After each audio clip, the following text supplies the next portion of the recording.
உடல் நலம் சரியாகிறதுக்காக மாத்திரை, இது கொத்த பொடி, மஞ்சள் பொடி, பிஸ்கட்லாம் வாங்குறோம். இதே மாதிரி நிறைய பேக்கெட் ஐட்டம் வாங்குறோம். உதாரணத்துக்கு நம்ம ஒரு பிஸ்கட் எடுத்துக்கிறோம். இதுதான் குழந்தைகள் அதிகமாக வாங்கி சாப்பிட்றோம். இதோட மேனுஃபேக்சர் டேட்டை பார்த்தீங்கன்னா 10/12/2025. இது எக்ஸ்பைரி ஆன டேட்டு பார்த்தீங்கன்னா 9/5/2026.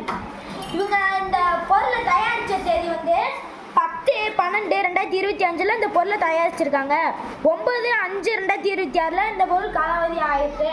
நம்ம அந்த பொருளை அந்த காலாவதியான தேதி முடிஞ்சதுக்கப்புறமும் நம்ம இந்த பொருளை சாப்பிட்டோம்னா நம்ம உடம்பு நலம் சரியில்லாமல் போயிடும். அதனால நம்ம எந்த பேக்கெட் ஐட்டம் வாங்கினாலுமே மேனுஃபேக்சர் டேட்டு பார்த்து வாங்க, எக்ஸ்பைரி டேட்டு பார்த்து வாங்க.